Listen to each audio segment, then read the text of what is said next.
ও বাবাজি একটু লক্ষ্য কইরা দেখো, এই দুনিয়ার ভিতরে কিন্তু আমরা কেউ থাকবো না। এই দুনিয়া থেকে বিদায় নিতেই হবে। এই দুনিয়ার ভিতরে কেউ থাকবে না, কেউ থাকবে না।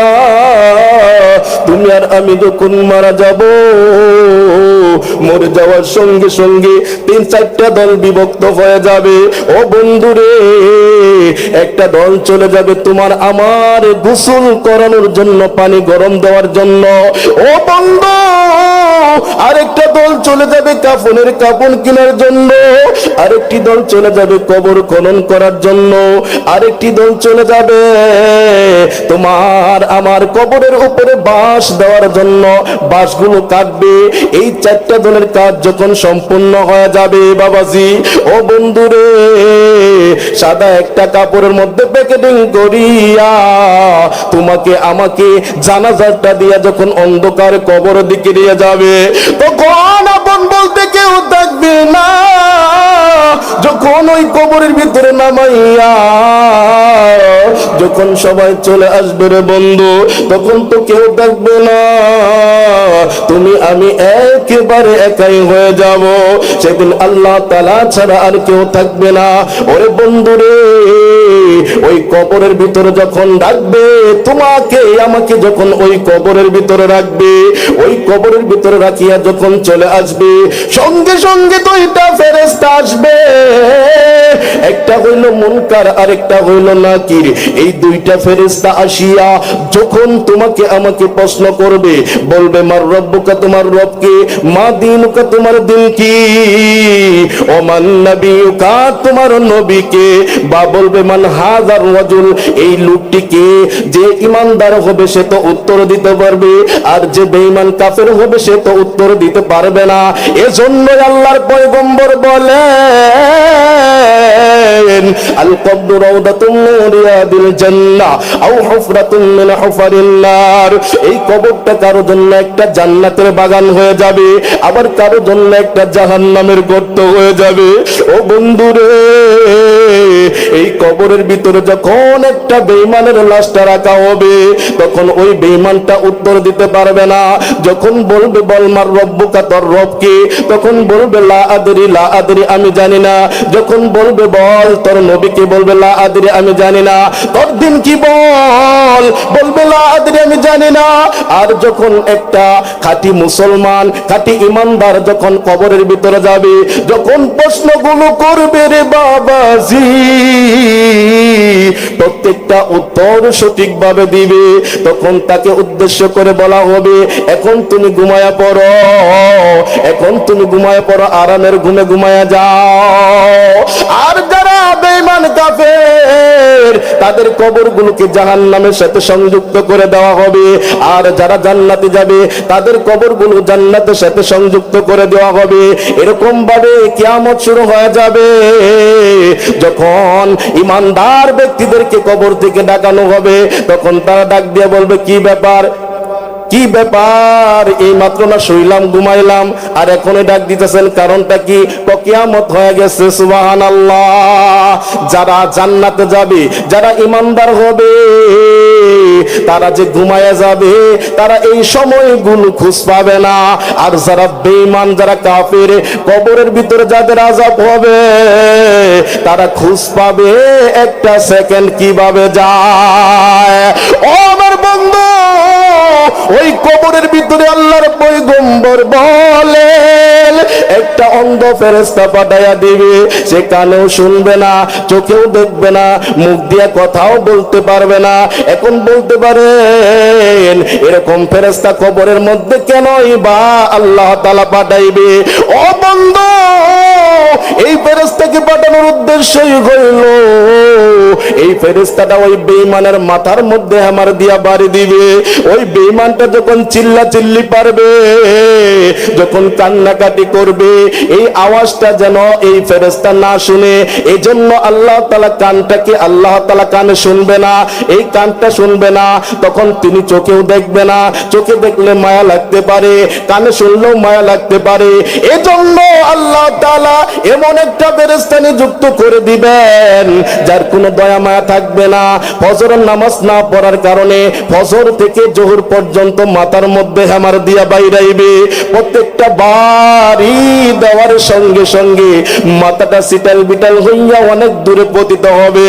ও বন্ধুরে, সহ্য করতে পারবা না কি? একটু চিন্তা করে দেখো, তোমরা যে নামাজ পড়ো না, নামাজ না পড়া কি আরামে ঘুমাও, শীতের দিন পাইয়া কম্বলটা মোড়া দিয়া ঘুমাও, ফজরের আজান হয়ে যায়, নামাজের কোনো খোঁজ খবর নাই। ওরে বন্ধু, এখন যদি মরে যাও, ওই আরামের ঘুম থেকে নামাইয়া ওই অন্ধকার কবরের মধ্যে লইয়া যাবে, কিভাবে থাকবা? একটু চিন্তা করে দেখো। ও বাবাজি, এই কবরের মাটি কিন্তু আমাদেরকে দৈনিক 5 বার ডাকে, 5 বার ডাকে। একবার ডাক দিয়া বলে, ও দুনিয়ার মানুষ, আজকে আমার পিঠের উপর দিয়ে তোরা চলাফেরা করতেছিস, একদিন আমার পেটের ভিতরে আসতে হবে। ও দুনিয়ার মানুষ, আজকে তোরা আমার পিঠের উপর নানান রকমের খাবার খাইতেছিস, হালাল খাবার না খাইয়া হারাম খাবার খাইতেছিস। ও দুনিয়ার মানুষ, জেনে রাখ, আমার এই কবরের ভিতরে তোকে বোকামা করে খাবে। ও দুনিয়ার মানুষ, আজকে তুই আমার পিঠের উপর তাকিয়া হাসি তামাশা করতেছিস। তুই চিন্তা করে দেখিস, যখন আমার পেটের ভিতরে আসবে তখন কিন্তু তোর কান্নাকাটি করতে হবে। ও বন্ধু, দুনিয়ার ভিতরে হাসি তামাশায় বেশি। আল্লাহ তাআলা বললেন, ফালইয়াদহাকু কালিলাও ওয়ালইয়াবকু কাসীরা। এই দুনিয়ার ভিতরে হাসো কম, কাঁদো বেশি, কিন্তু আমরা তো হাসি বেশি, কাঁদি কম, যার কারণে ঈমানি শক্তি আমাদের দুর্বল হয়ে যাইতেছে। যদি তুমি কান্নাকাটি করো, কান্নাকাটি করলে, চোখের পানি পড়লে ঈমানি শক্তি বেড়ে যায়। এজন্য বেশি বেশি করে আমাদের কান্নাকাটি করতে হবে। চোখের পানি আল্লাহ তাআলার কাছে খুবই পছন্দ, খুবই পছন্দ। এই চোখের পানির অনেক দাম, অনেক মূল্য, কাল কিয়ামতের ময়দানে বুঝতে পারবেন। ও বাবাজি, এরকম ভাবে কবর আমাদেরকে ডাকে। ও দুনিয়ার মানুষ, আজকে তুই আমার পিঠের উপর তুই পাপ কাজ করে বেড়াইতাছিস, কিন্তু আমাকে তোমার পেটের ভিতরে কিন্তু আসতে হবে। ও দুনিয়ার মানুষ, আজকে তুই আমার পিঠের উপর তাকিয়া মানুষের হক গুলো মাইরা খাইতেছস, কিন্তু আমার পেটে আসতে হবে। এরকম ভাবে দৈনিক 5 বার এই কবরের মাটি আমাদেরকে ডাকে। ও বন্ধু, এই কবর থেকে, এই কবরের আযাব থেকে মাপ পাওয়ার জন্য আমাদের একটা কিছু আমল করতে হবে, আমাদের কিছু আমল করতে হবে। হযরত আব্দুল্লাহ ইবনে মাসউদ রাদিয়াল্লাহু তাআলা আনহু বলেন, আল্লাহর পয়গম্বর বলছেন, যদি কেউ শোয়ার আগ দিয়া ওযু করিয়া সূরা মুলক তেলাওয়াত করে, তাহলে কবরের আযাব মাফ হবে। সুবহানাল্লাহ। আরেকটি হাদিসে আসছে, যদি কেউ সকাল সন্ধ্যা বেলায় এই দোয়াটা 2-3 বার কইরা পাঠ করে, তাহলেও তার আযাব গুলো লাঘব হবে। দোয়াটা হইল, রাদিতু বিল্লাহি রাব্বান ওয়া বিল ইসলামি দীনান ওয়া বিমুহাম্মাদিন নাবিয়্যা। ও বন্ধুরে, এরকম ভাবে যদি আমরা আমল করে যাইতে পারি, ওই কবরের মধ্যে যদি যাইতে পারি, কবর তো যাইতেই হবে। আজকে আসি কালকে নাই। দেখো তো, এই দুনিয়ার ভিতরে সব কিছুই অনেক দিন থাকবে, তুমি আর আমি থাকবো না।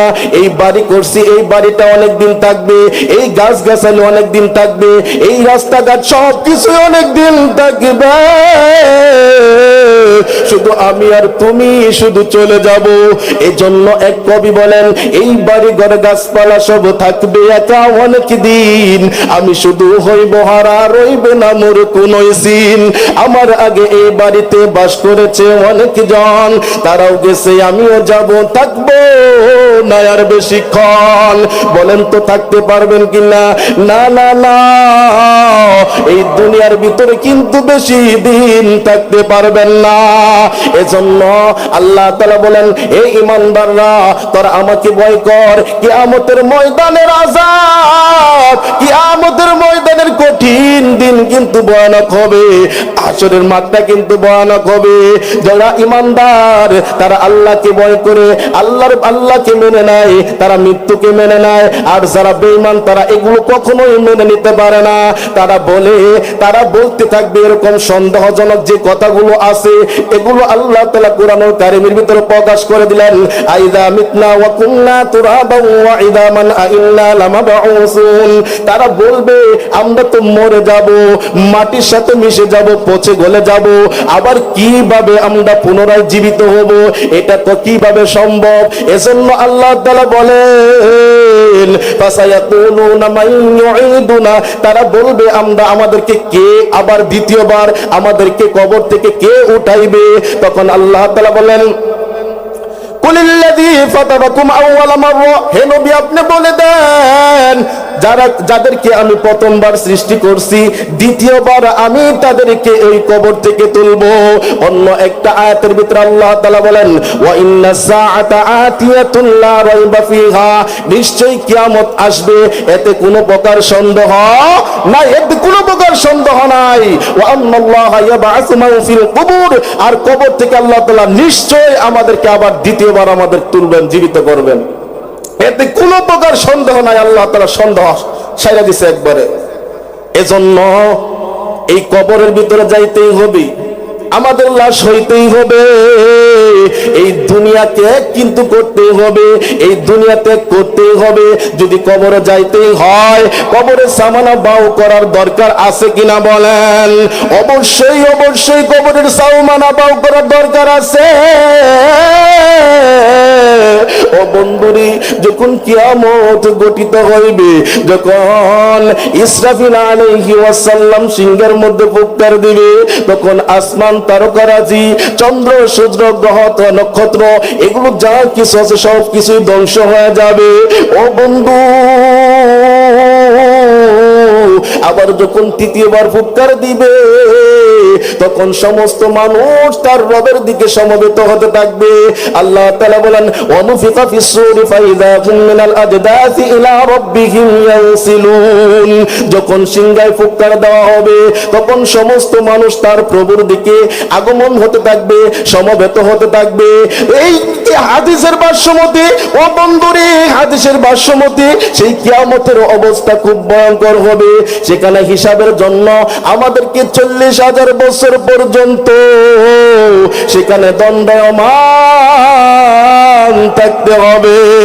ও বন্ধুরে, কিয়ামতের একদিন আর আমাদের এই দুনিয়ার ভিতরে 1000 বছরের সমতুল্য একদিন হবে। কিভাবে সহ্য করবা? শুধু তাই নয়, নিচে থাকবে তামা, আধা উপরে থাকবে 12টা সূর্যের তাপ। এই সহ্য করতে পারবা নাকি? একটু চিন্তা করে দেখো কিভাবে সহ্য করবা। ওই কঠিন হাসরের ময়দানে কিভাবে সহ্য করবা? ওই কঠিন হাসরের ময়দানে আল্লাহ তাআলা 7 শ্রেণীর লোকদেরকে আরশের নিচে ছায়া দিবেন। তার মধ্যে 1 নম্বর হইল ন্যায়পরায়ণ বাদশা। ন্যায়পরায়ণ বাদশা কি আছে এখন? ন্যায়পরায়ণ বাদশা আছে নাই? কে টাকা থাকলে সব শেষ, বিচার সব শেষ হয়ে যায়। আজকে আপনার টাকা আছে, আপনি দোষী, আপনি নির্দোষী হয়ে গেছেন টাকার জন্য। এই বাদশা, ন্যায়পরায়ণ বাদশা যদি না হয়, তাহলে কাল কিয়ামতের ময়দানে তার কঠিন হিসাব দিতে হবে। 2 নম্বর হইল যুবক বয়সে ইবাদত, যৌবন বয়সে ইবাদত। যৌবন বয়সে যারা ইবাদত করবে তাদেরকেও আরশের নিচে ছায়া দিবে। যৌবন বয়সে ইবাদত কেমন করবে? এখন তো যুবকরা এই মাহফিল, কোরআনের মাহফিল এগুলো দেখতেই পারেন, অনেক যুবক আছে, আবার অনেকেই আছে দেখতে পারে, অনেক জায়গায় আছে এরকম, তারা গান বাজনার পাগল। যুবক বয়সে, যৌবন বয়সের ইবাদত আল্লাহ তাআলার কাছে গ্রহণযোগ্য বেশি। এজন্য আল্লাহ তাআলা বলছেন আরশের নিচে ছায়া দিবেন যুবক বয়সে যারা ইবাদত করে। 3 নম্বর হইল মসজিদের সাথে সম্পর্ক যারা আছে, মসজিদ থেকে আসার পর আবার মসজিদের সাথে সম্পর্ক যার থাকে। 4 নম্বর হইল আল্লাহ তাআলার জন্য একে অপরকে মহব্বত করা।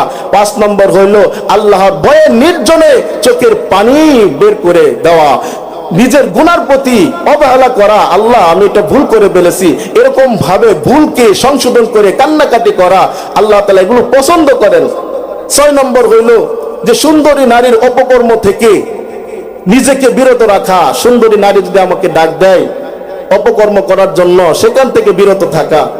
7 নম্বর হইল এক হাতে দান করলে আরেক হাতে যেন না জানে।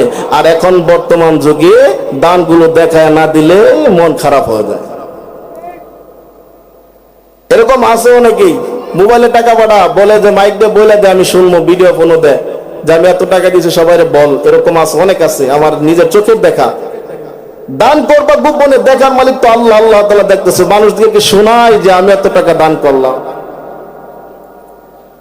এই 7 শ্রেণীর লোক আরশের নিচে ছায়া পাবে বন্ধু। আর যারা থাকবে তারা তাদের পাপের অনুযায়ী এক একজন এক এক রকম অবস্থায় থাকবে। এজন্য আরেকজন কবি বলেন, ওই যে সূর্য আজকে যাহা অনেক দূরে আছে, হাসর মাঠে পৌঁছাবে তাহা আধ হাতের কাছে। এত কাছে পৌঁছাবে বলে লাগবে ভীষণ তাপ, পাইবে সাজা সেই তাপেতে যাহার যেমন পাপ। গুনাহগারের মাথার মগজ পড়বে গলে গলে, কারো হাঁটু কারো মাজা ডুববে গামের জলে। হাবুডুবু খাবে সবাই, ডুববে কারো কায়া, কিন্তু মুমিন বান্দা পাবে আরশ তলে ছায়া। সুবহানাল্লাহ।